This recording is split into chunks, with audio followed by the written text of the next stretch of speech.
it was Well, I'm really excited to have you here. So I sent you your tracking number. You will be getting your version of Conquest Princess. Now, you do not have to do this alone, Jason. If you want to TTS and I will teach you Conquest Princess, Fashion is Power, especially if Carl is there, I would be so excited. okay, cool. Because simulator, I think I do. Yeah, like if I need to comp you a copy of Table Step Simulator, that would be fine. We'll make that happen. I feel like I got it on one of those Steam sales. Okay, so yes.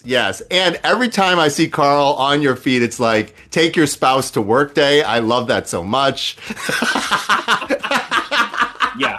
I mean, we both work from home now, so it's sort of, I don't know, it's kind of funny, like, at some point I'll have to do a video just like showing the nonsense that happens in the process of me filming different content throughout the day, because we have a table in our living room that gets moved around to different locations so that I can film on a table in front of different backgrounds. So if you ever watch my videos and you've seen my background that's like the couch top with like the stuffed animals on a table, and then you see my videos where I'm in front of a board game shelf and there's a table, that is the same table. It's moved around in a room. Do you have to pick it up, or does it have wheels? No, we pick it up. We pick it up. God.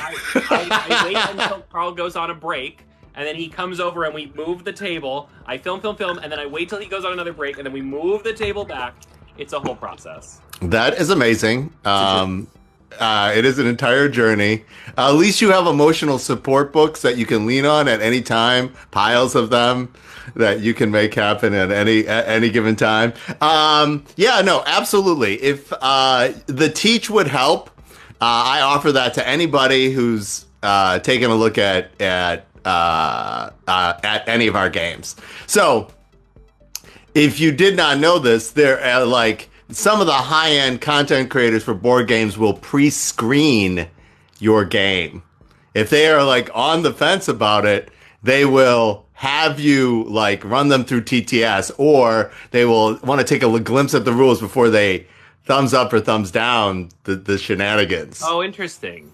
Yes. I mean, especially I don't know if there aren't as like many like big creators in the board game space on TikTok. I mean, there are a couple, but like compared to like YouTube, like on YouTube there's a lot of like big creators. So I could see them doing that.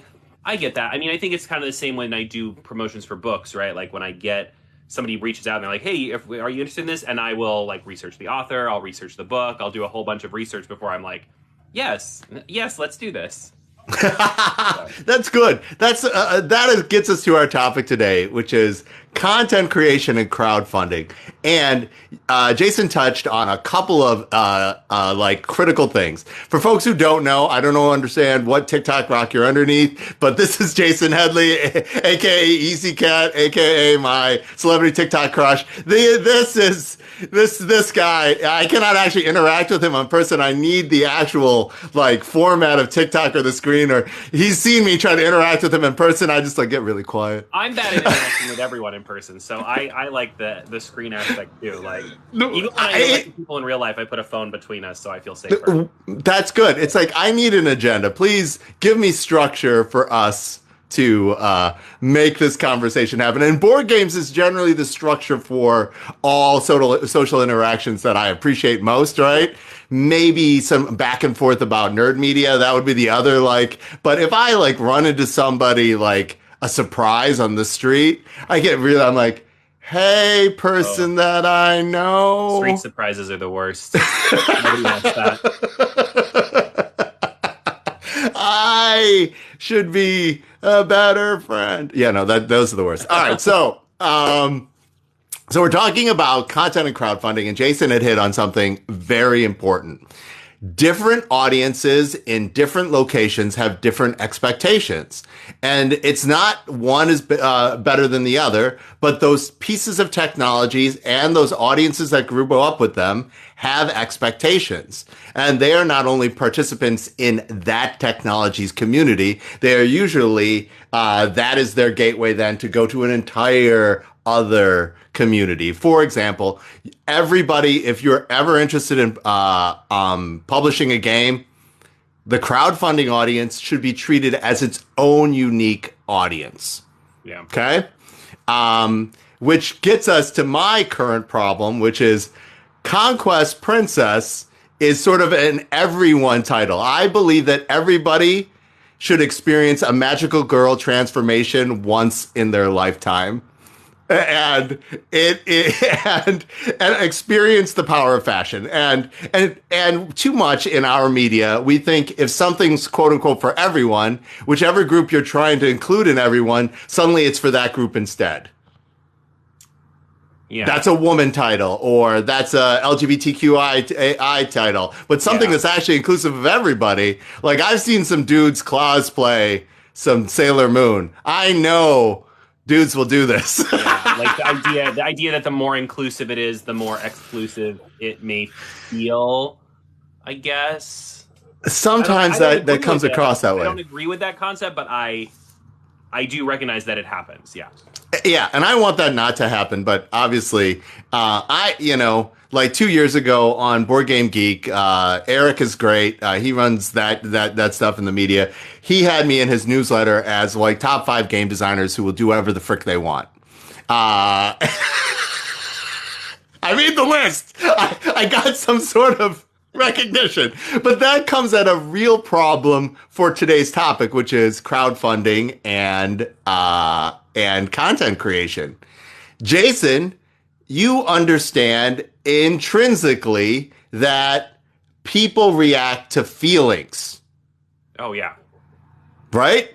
Yeah. And so you are fun and vulnerable simultaneously when you're terrified by something that you did or something on television or something else, right? And people connect directly with that feeling, right? And if you have to do that in under 3 seconds or less, that's the only opportunity you have with certain types of media. Like, if it's a live content or if it's for here, you have to understand the modus operandi for that individual audience.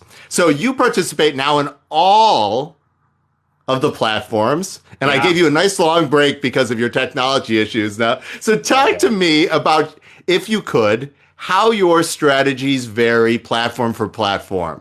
And is today your 10th day of being liberated? Or what day is it? My 10th. Well, what's today? Today's the 12th, so it's technically my 14th.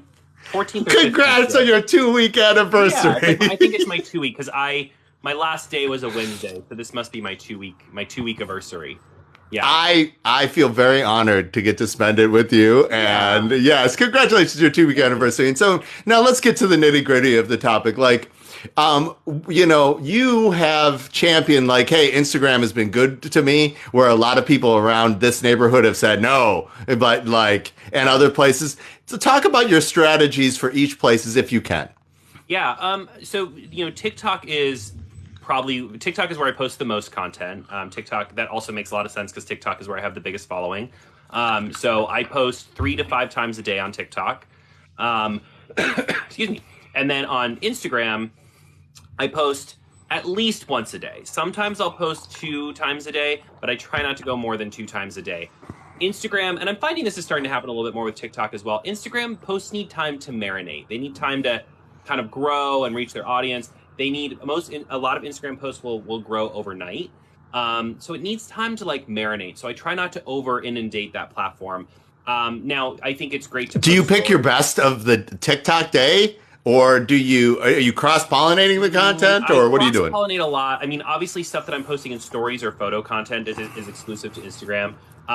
But generally speaking, I will take whatever is my best post that day, or like sometimes I'll post something in the morning that I know will do well on both platforms.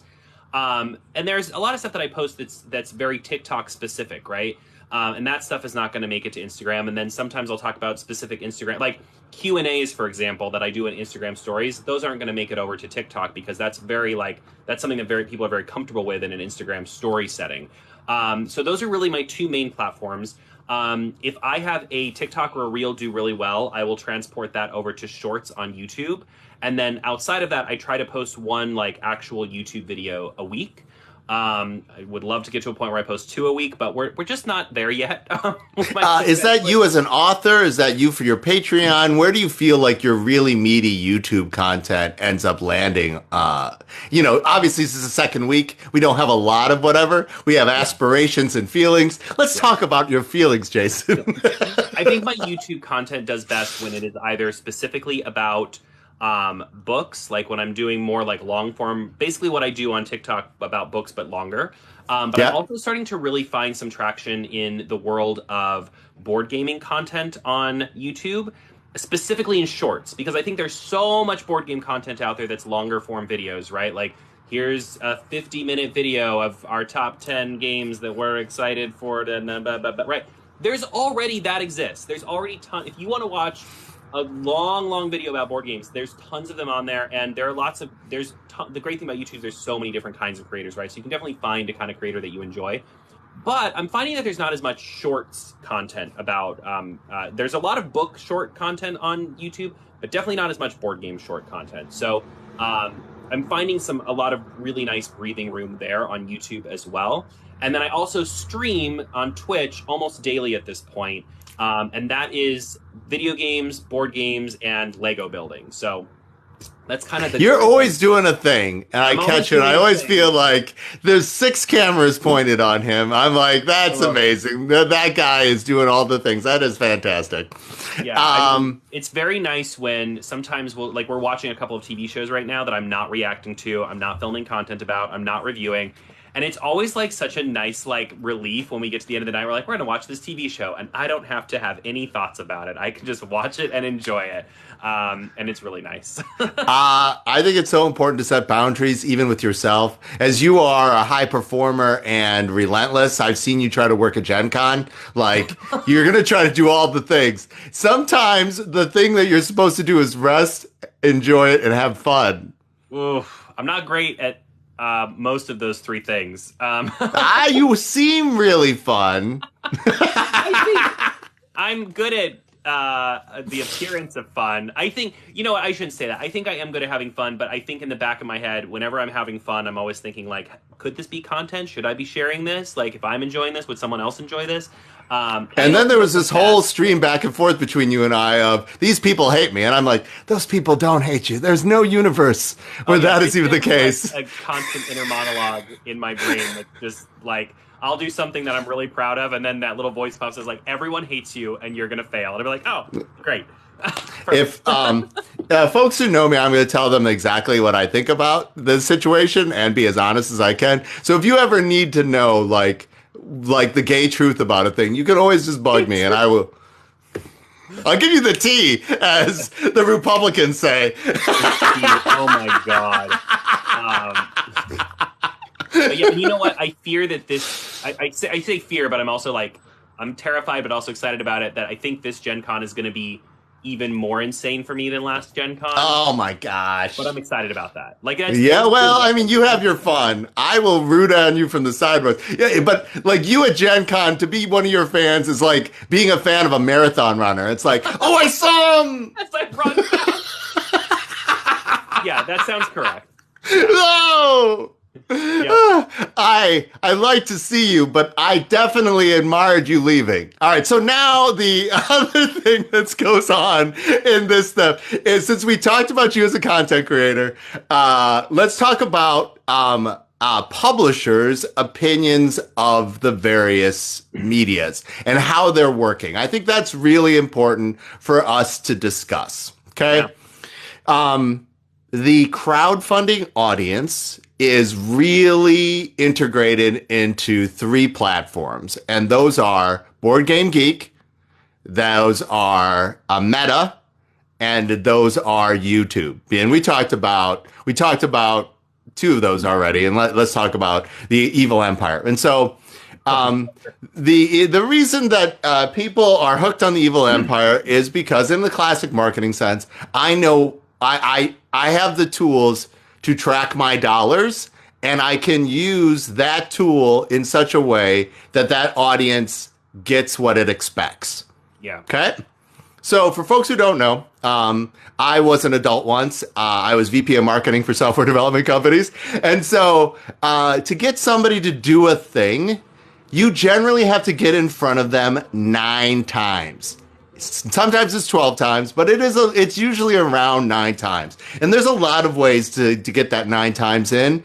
But in an evil universe, like a meta universe, I don't know whatever you want to call it, like in an evil universe, you can see that coming up in a person's cost per click. So for the whatnot, where like here, content creators rarely hit the same subject matter twice, right? Yeah.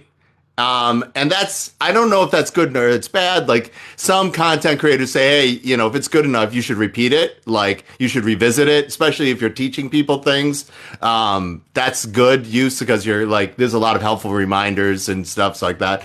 But so there is that. Okay, so how do I engage with that need 9 times thing if I'm a board game publisher or a publisher of other stuff and I want to use TikTok?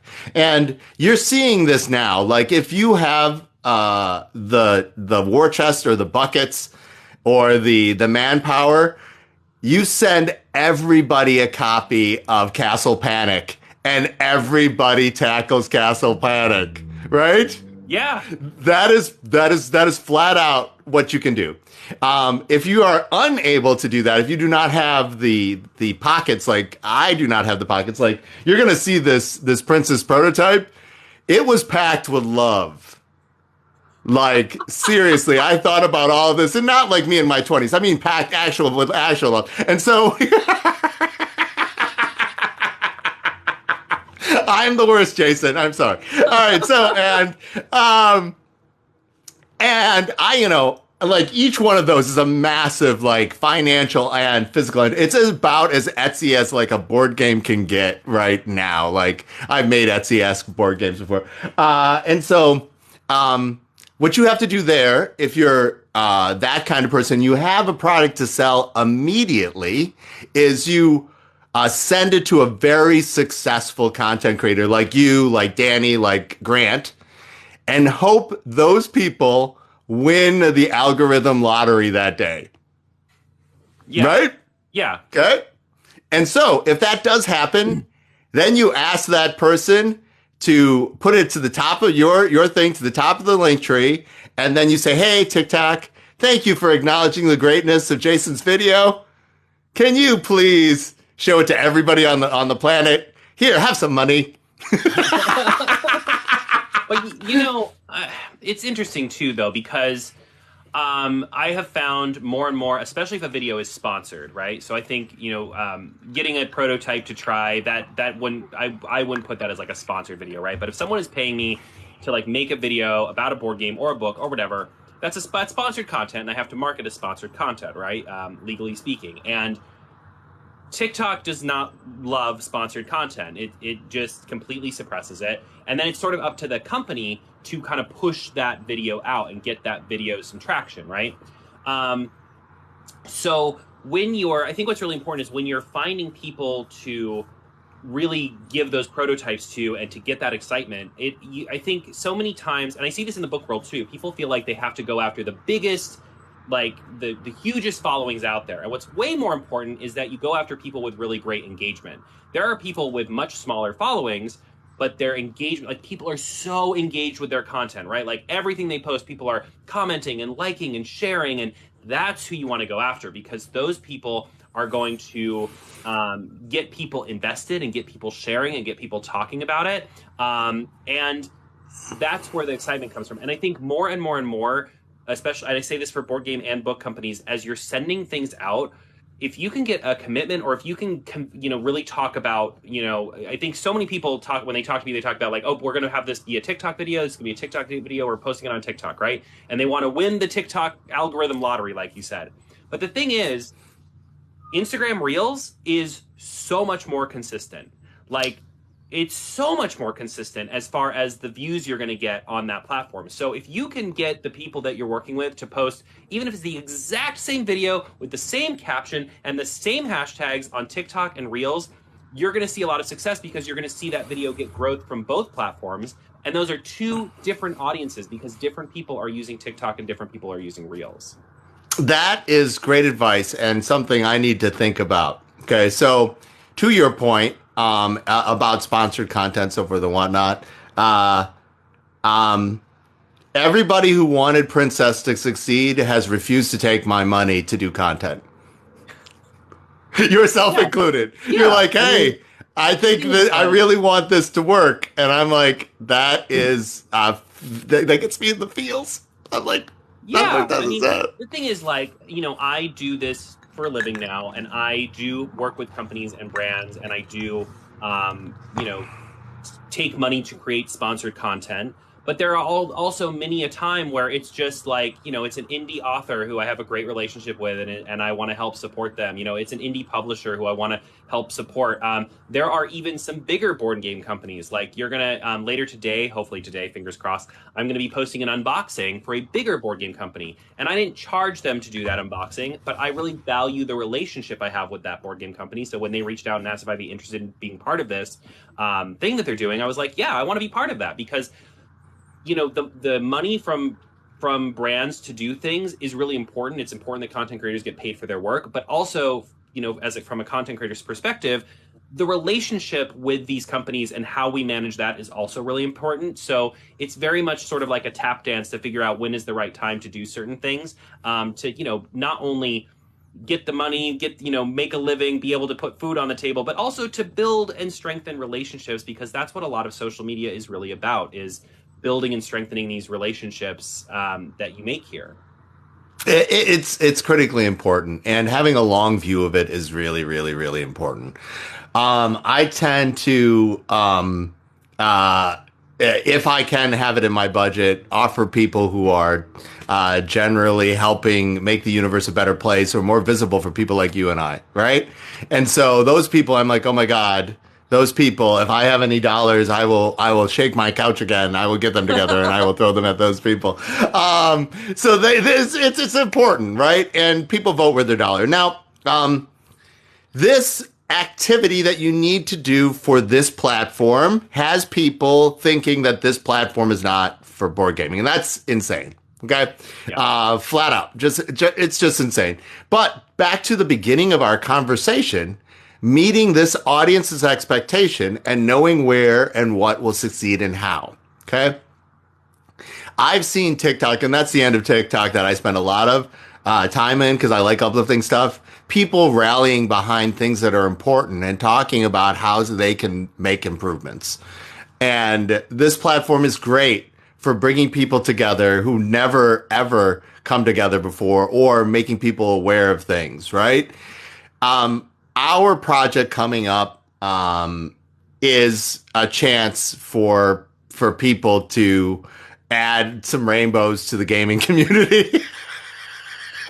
Like, I've been working on this project for 7 years, and if you think there's a place for fun and fashion, storytelling, and different voices, that is a thing that I think would resonate with the audiences here, right? Yeah. Like, I had asked somebody who was working on one of my stuff, and I'm like, hey, by the way, my game,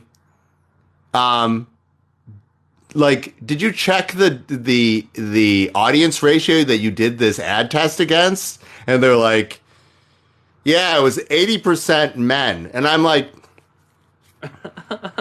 let me give you a statistic. So we sold out all of our places, but I think one spot at Gen Con last year, and 60% of the attendees for the Conquest Princess events, there was like even 24 or 32 slots, the whole, like, more than 60% of them were women. All right. We did like a third more events at Origins, and we had practically, I think it was like 85% of all our tickets sold out. 75% of the people who showed up to play this game were women.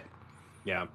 And I'm like, maybe you should think about expanding your circle of love. Let us all expand our circles of love. Let's, because the reason that this is important is, I've seen this before.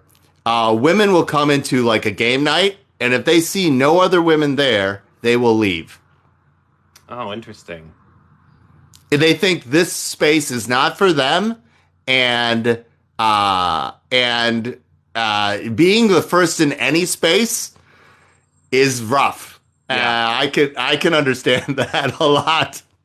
Yeah, I mean, I think even, from a queer perspective, that's completely understandable too. Like I've gone to, play Dungeons and Dragons with a new group of people and took one look at the people I was be playing with it. I was like, "Ooh, this might be rough." I'm gonna try, but this might be rough. It's scary. It's scary. Even scary, and people is the nicest humans on the face of the planet. And that could very well be possible, but it's very scary to jump into spaces where you don't feel represented, And it only takes one person in a room of all those people to really poop on your day. And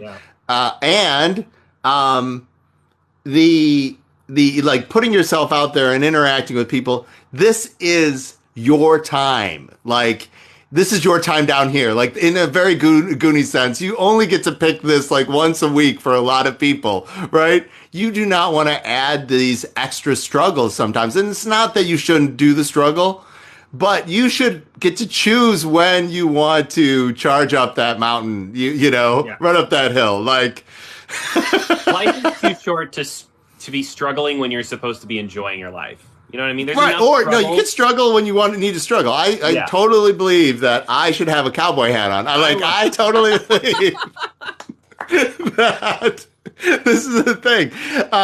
But everybody, you should it's like buy-in. Like if I'm going to this situation and it's like, like a fundraiser, it's political, I'm going there to buy in, right? Like to for whatever it is. And, but the trick with this audience and what I'm trying to do with this crowdfund is let people know this is an opportunity to buy in if you're interested. Yeah. Right. It's weird, right? We don't have big pockets. We have a great track record of delivering early on, and on time with our stuff. This project does not happen at all if people don't participate. Like this is like back into the olden days in 2010 when crowdfunding was so meaningful. We are doing it. Yeah, I mean, I think you face a couple of things on TikTok, and I think there's a reason that people keep saying like, oh well, TikTok isn't for the crowdfunding audience, right? And I think I really think it comes down to two big things, that kind of two big hurdles you have to get around. So one of those hurdles is that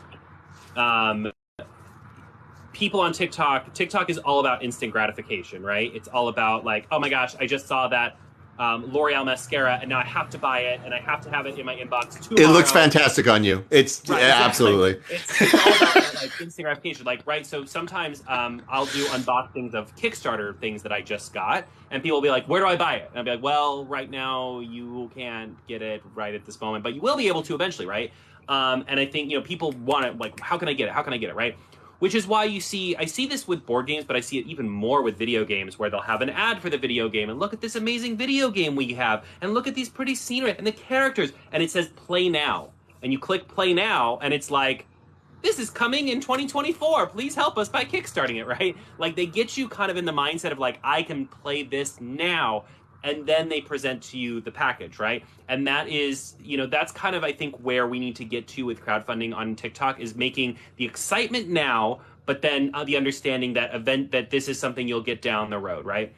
That is very true. But also in the instance of somebody like the small indie people, you can make a difference now. Yeah. And later you're giving yourself Christmas. Yeah, I would like people to understand you are making a difference now. You are struggling to help somebody and whatever it is, and later on, they will sneak you cookies. I love that. And I think the other issue that we're facing, and the reason that people are saying like, "Oh, this space isn't for that," is I just think what we're seeing now, especially on TikTok, is especially in the board game community. A year ago. Or maybe a year and a half ago, there were very few board game creators on TikTok, right? Like it was a handful, like it was a tiny little pocket of people. Now you're seeing tons of them, But the reason is because a bunch of people are coming from YouTube and trying to start up what they did on YouTube on TikTok. And what I'm finding is that 90% of those people might be excellent YouTubers, but they have a really hard time selling the excitement and the story of a game in 60 seconds or less, right? Like, because that is really challenging. And so when you're doing these crowdfunding things, making sure you're finding people that can tell the story of your game. You don't need them to do a rules overview. You don't need them to do a piece overview. Like, you need them to be able to sell the story and the magic of what you are giving the world in 60 seconds or less, because that's, in 60 seconds on TikTok is a long time. So maybe even less time than that. But I do find that the board game sweet spot is 60 seconds or less. Anything over 60 seconds, I've probably lost the audience by that. Unless it's like the Frosthaven unboxing, that's a long video, but people stayed around through the whole thing just so they could complain about how too big and how too expensive it was. Like, they stayed around for the whole thing just so they could have their complaints heard in those comments, as if I was one of the people making the game. But in general, 60 seconds or less is like a beautiful sweet spot on TikTok for board game content.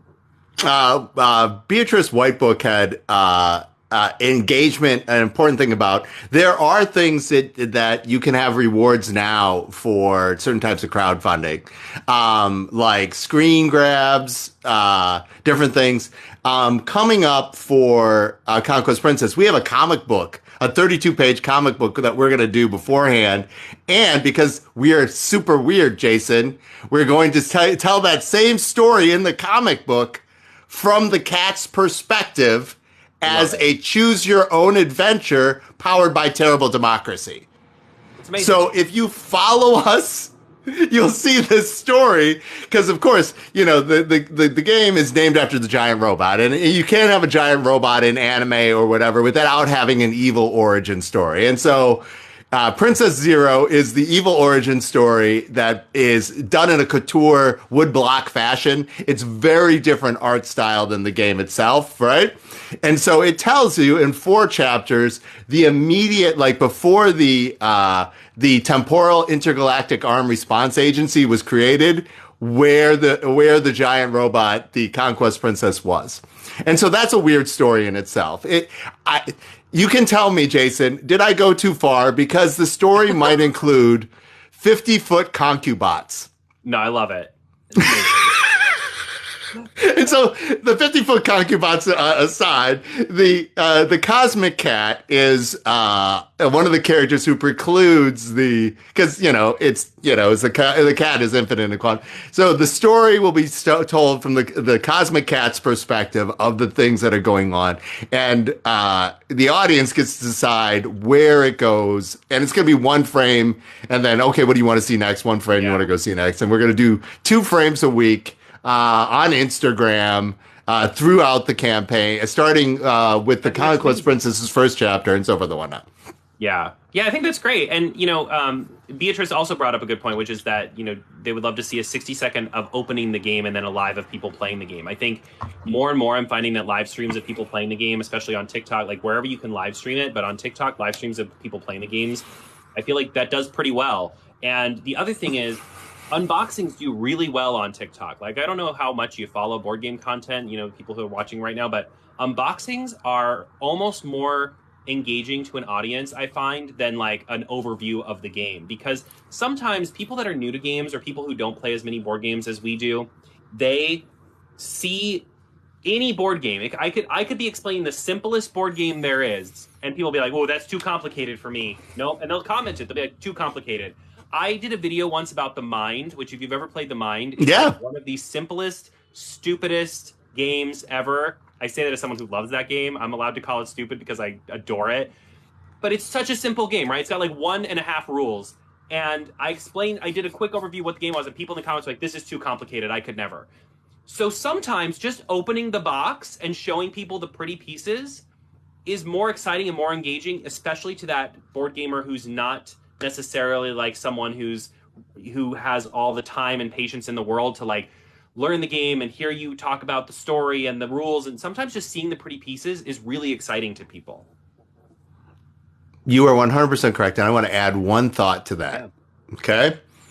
It is about approachability that is so like easy to relate to that if you're lying in bed exhausted from your day at 11 o'clock at night, you could still feel like you're enjoying something. I don't have to engage my brain, or I don't even need to know anything about gaming, but seeing like a visceral reaction and seeing things like the Christmas experience, right? Yeah. Like, well, the Christmas fantasy experience where you open it, things like, oh, everything is great. Like, that is so approachable. Like, approachable fun is really, and telling an entire story. I forgot what the author said was, yeah, I told it in 7 pages because I did not have time enough to write it in one. Okay. Like, Yeah, like, said that. yeah, like making things succinct is way more effort than what I'm doing here, which is just blathering. Yeah, I mean, I have been really working hard to get my board game content. Any video I post, I try to make it 60 seconds or less. And part of that is because I want to be able to post it on Shorts, and Shorts has to be 60 seconds or less. But it is a challenge. It's a challenge to introduce the game, show some cool things, give just a little bit of what it's about, how many players it is, you know, the like typical first questions that people want to have. And also like be entertaining. Like that, you know, the entertainment factor of a video takes time. It takes part of that 60 seconds, right? But every joke. But you're Jason, you're like a swan. You make it look effortless, but there's a lot of paddling underneath. It's, you know, and it's a whole, it really is a balancing act of like, you know, we need to have a couple jokes. It needs to be a little bit entertaining, but you also have to show the game and you have to tell what it's about. Why should people care?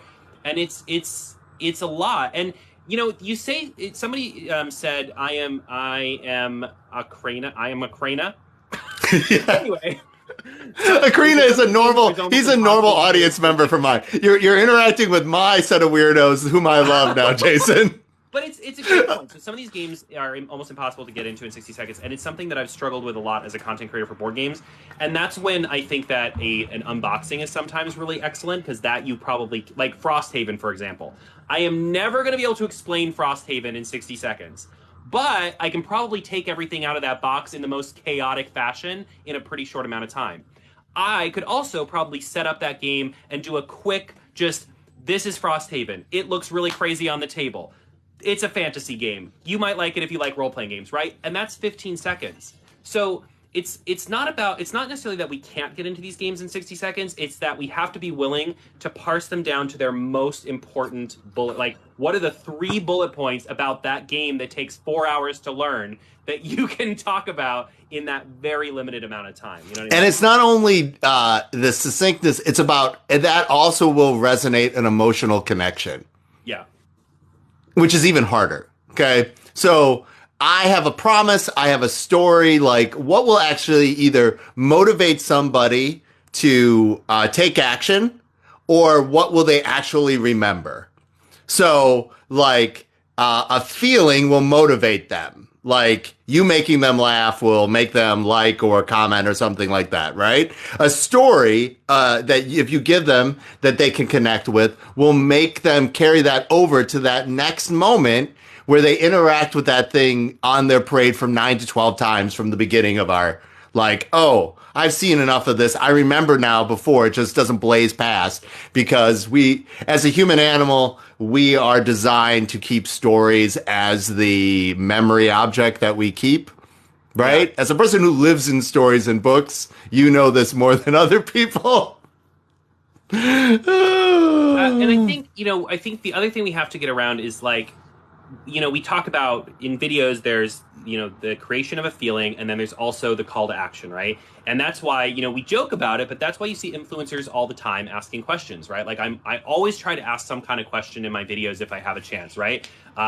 Would you guys play this game? Do you like games like this? What kind of games would you like to see me talk about? Was this enjoyable to you? Like, or even like, if I just did a video about a game about called My Shelfie, about putting books on a shelf, right? What kind of fun things are on your book? And then you had that little Lego version that somebody had made for you with like, oh my God, like, and then Carl got to see it. Look at that's us. Yeah, and we ask questions though, like it's almost become like a funny like thing about influencers, but we ask questions because that gives people an opportunity to respond. It's a call to action. It's a way to get people engaged in the content, right? Like it's a way of me asking for your feedback because I want you to, you know, and that also gets it has the nice side effect where then they start commenting, they start leaving answers, and that raises the engagement, which gets more people to see the video.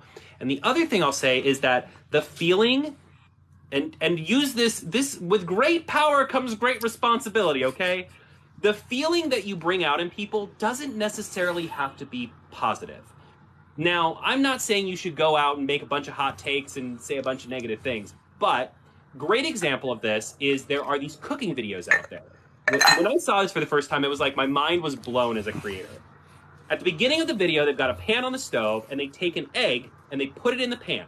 Okay, like a shell egg. They put it in the pan. The whole video, they're cooking, doing, adding things, mixing. And at the end, the egg is still in the shell. And people are like, why is the egg there? And they're commenting, why is the egg there? Why is the egg there? Because they're so frustrated that this egg got put in the pan and nothing was ever done with it. All right, so yeah, let's talk about that. All right, so many comments.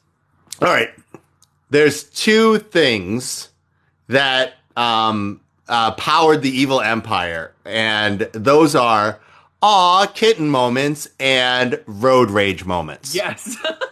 Okay, these are the two reactions that will guarantee you more engagement in time, and like guarantee you more engagement in time, and like guarantee you what is happening? Engagement. Hold on. What is happening? Engagement. Hold on a second. My phone just went crazy. It's because we mentioned the evil empire.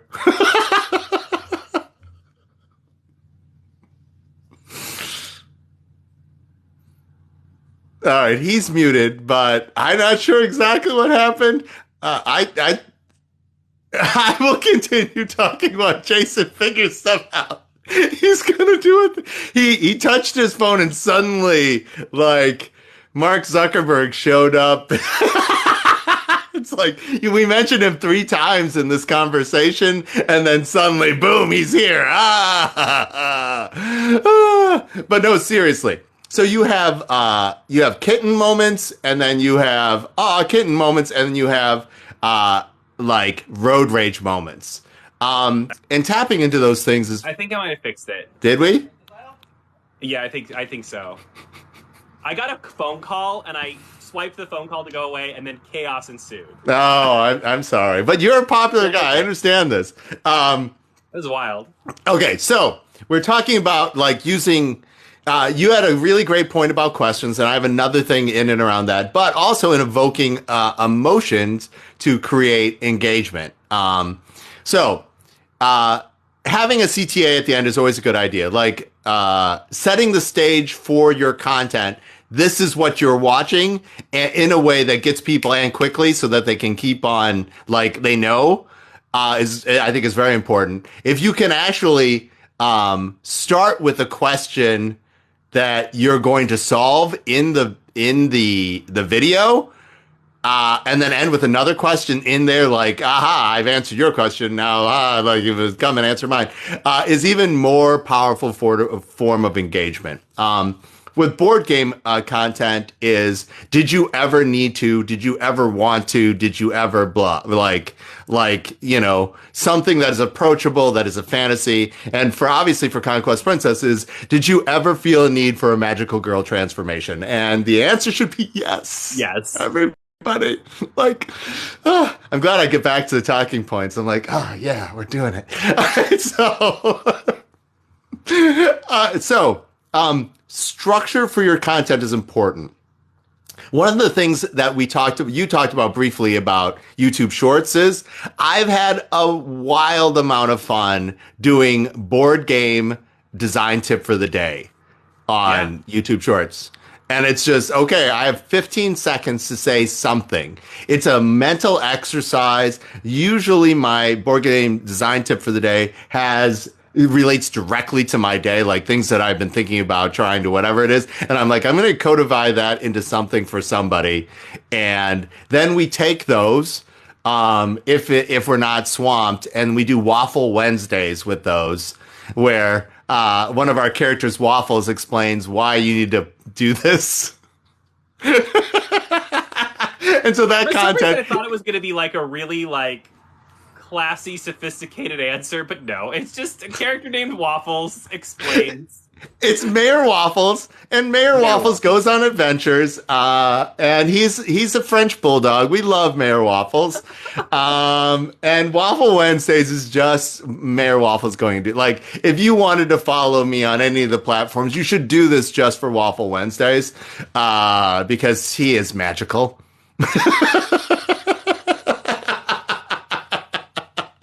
It also has convinced the evil universe that all I want to see on Reels is Frenchies doing things, like French bulldogs doing things. Like, they've realized that I am in love with French bulldogs, and so I'm like, okay, thank you.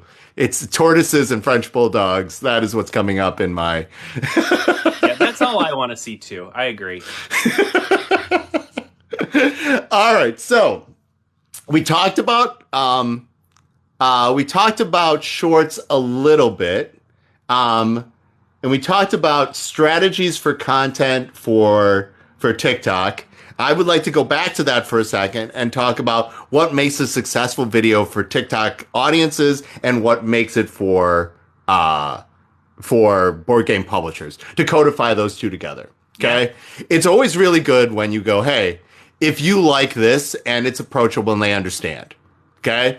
If you want to have this emotional moment, boom, that's always always good. And then if somebody can distill the magic of the fun that they had or that they see in this game, that is pure gold. It is just, yes, this person gets it. But that's not easy. Like, some of these things, yeah, if it was easy, more people would, I don't know, do something else. Yeah, I mean, I think, we see that in the book world too, right? Like, that's the reason that so many books go viral over one person making a video where they're like weeping at the end, right? Because people are like, oh my God, I want to, this book really brought that person to a sobbing mess. I got to see what that's all about, right? And I would like to feel that way. I'm so hollow inside. Yeah, I have never felt that way. It's like, really feel something, anything. Anything. But I think we're... Not this crushing anxiety. Anything but this crushing anxiety. Yeah. I think we're starting to see that in the board gaming space as well.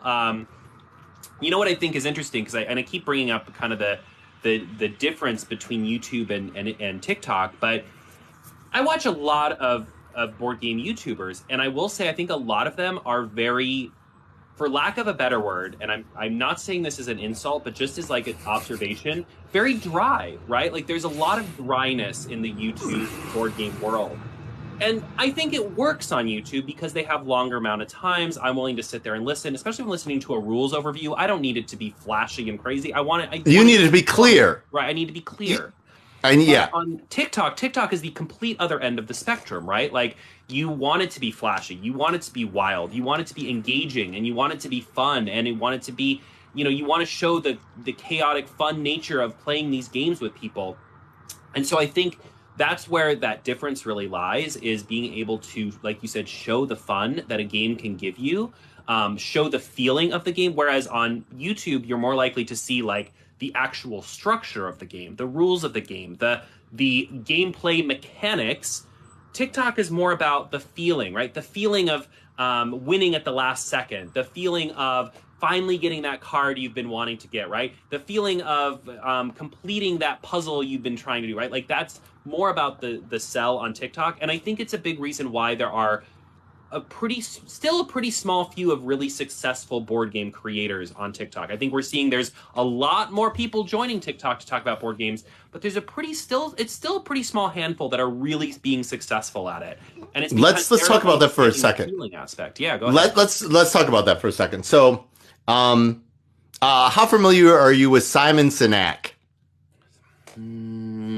I might need a reminder. I'm not great with Okay, names. so he did a lot of my next door neighbor, and I'm like, ooh, who's that? Okay, so Simon Sinek was talking about what motivates people, how to make good corporate culture, how to make things resonate with people. Yeah. I do know. TED Talks, we're talking like 2010 to 2014. Okay, that stuff holds true if people wanted to incorporate like quarterly or monthly reminders. His videos, like 2 minutes from each important video, I would say start your month with either one of those. So I very much believe that TikTok speaks to why and YouTube speaks to what. Like the what of like the what in a TikTok video is not nearly as important as this emotional reaction. The why do I feel this way? Why do you want to check it out more? Why do you want to take next steps with it? The why of it is usually the feeling of it. Okay. Yeah. Where YouTube is, this is what we're exploring. This is what we are doing. And these are the details that you can be rewarded in the journey. And I almost think that it is great as a content producer to start from the why and then lead people to the what. Yeah. And this is very much in the school of Simon Sinek. And so, yes, absolutely. Yeah. So for folks who are tuning in, we're talking about content creation and crowdfunding today. And we're talking about what content works where and why. Okay. And so being able to be a successful board game creator on TikTok means that you must distill the most heartfelt moments or interesting pull of a thing and distill it into 60 seconds. There's a reason that Danny Standering is doing weird things with milk in some of these videos. Danny's so good. Oh, so good. I mean, even like a great example of this, if you're hearing us talk about this and you're like, what's a real world example of this? So you're gonna know their names because I can't think of their names off the top of my head, but there's a couple, man and a woman, and they do videos where they're just playing like Wavelength, or they're just playing, what's that circle with the letters? What's that game called? Oh, I know what you're talking about. Yeah. You click it. Apple. You have to say a word and click the first letter. You click the word. Yes. Yeah. Okay. So basically their video starts. They don't explain the game. They don't tell you the name of it. They don't explain the rules. They just start and say, birds, click. And they start playing, and you watch them play a full round, and you watch the chaos. Yeah. Tapple. And that's a perfect example of like, show the fun, like fun first, the excitement, the feeling of playing the game, because you really get to sit there and watch them slowly break down as they forget, as they can't name a bird that starts with whatever letter, right? And if you can take that and make it into every video about every board game, you will win every time, because it's not about the rules, it's not about the nitty gritty, it's about the fun in the moment of actually playing that game, right? And that's what's really important on TikTok. Yeah, no, absolutely. Like, at conventions, my voice carries. You can hear me, not in this last one. We were in the Moulin Rouge. Your laugh carries. I feel like you can hear your laugh across the room. That's what really carries. You said that in a really accusative way, Jason. When I went to, I don't know if I should be telling you this, but when I went to Chip Theory, they told me we can always tell when Seppy is here because you can hear his laugh from the very back of the place all the way through. And I was like, yep, that sounds correct. Oh my gosh, I am mortified by this. I'm mortified by this. It's absolutely true. It's not just my laugh, but yes, the laugh helps sell it. Some of us were designed to be supervillains, Jason. Some of us were designed to be like heroes. Like, we understand this dichotomy between my Catwoman and your Batman, but it's fine. It's fine. All right. So, as we're getting towards the wrap up, and we had a lot of good advice this one. It was a pretty meaty discussion. Yeah. Things that you are looking forward to doing now that this is your deal, and things that you are finding a harder time setting boundaries with. Oh God. I like a bomb at the end, Jason. I think I'm really excited about the ability to do more types of content. So I think before I even left my job, I was doing a ton of book content already, and I was doing quite a bit of television show content. But board game content takes a lot of time. You have to set up the game, you have to learn the game, you have to play the game to film the game. Streaming on Twitch, playing video games takes a lot of time, and being able to have the time to incorporate all these other types of content that I've really been wanting to make, like possibly even daily types of content on my page, has been really, really exciting. And I'm really hoping, like, a perfect day for me right now is a day where I manage to post a book video, a board game video, a Star Trek reaction, and a Supernatural reaction. If I can post one of each of those things every single day, it's a thing of beauty. Can I do it every day? Absolutely not. But some days I do, and I feel really accomplished. All right. Yeah, I know you're only in season 1 based on your videos. Yeah. Are you a Sam guy or a Dean guy? I started as a Sam guy, but I'm definitely starting to lean more towards Dean. He's funnier, and then, I don't know, Sam sometimes does things where I'm like, Sam. But anyway, it's going to get worse. It's going to get so much worse. I think for me, the excitement comes from being able to incorporate all these things that I've been wanting to incorporate. You know, when I went to Gen Con last year, I was doing board game content. I was literally just talking about this earlier. I didn't have a ton of recent board game content on my page at the time. So it felt a little awkward to be like, oh yeah, I'm going to make board game content for you. When if they were to look at my page right that moment, they'd be like, where's the board game content, right? Whereas this year, I feel like I've built a lot more connections. I feel like I've been making a ton of board game content. Like I hopefully won't feel as much of an imposter this year. We'll see how that goes. But that to me is really exciting. The boundary thing, I don't know. We'll see. We had a moment. We literally talked about this today. Just throw that comment underneath the pile of books, Jason. Throw it. We literally talked about this today, where I streamed on Twitch for 3 hours, right? And when I got off Twitch, I was like, wow, I haven't done anything today. I still need to make videos. I still need to do this. Still need to do this. And we had to be like, no, wait. I just worked for 3 hours, right? Like I just made content for 3 hours straight. Like that was part of it. And so and I talked about this in a video I made last week, or a couple days ago, which is that it's important, I think, more than ever for me to make to-do lists to like cross things out, because then at the end of the day, I can look back and say, wow, I actually did accomplish a lot. It's okay for me to now take a break, watch a show, relax, put the camera away, put the ring light away, and just like enjoy my life, because I can see from this very clear list that I actually did get a lot done today. I like that for you, and I like that for your appreciation engine. Like you have to show like a feelings of accomplishment for what you do, and what you do requires a lot of energy. Yeah, you need to eat Oreos and take a break. Sometimes, yeah. Sometimes when I get done doing like a live stream or something, I literally just like turn off the light in my office and lay on the couch for 10 minutes just so I can like recharge a little bit. So yeah, do I record? My Twitch streams are posted on YouTube and on Twitch, so they are available to watch. But yeah, I think boundaries is. I've never been great with setting boundaries when it comes to my work-life balance. But it's hard because I think I should set more boundaries, but it's also hard because I think that's also why I've been successful, is because I pushed myself to kind of a crazy limit. Does that make sense? Well, all right. You have conflated two very important things, and we will talk about this later, maybe offline. You've conflated two things, like going that extra mile and doing that extra thing, I think is amazing. And it is something that anybody who's interacted with you off camera realizes that you are freaking doing it. It is amazing. But people respect boundaries, and saying I'm keeping this thing for me will allow you to push when you need to even farther. Yeah.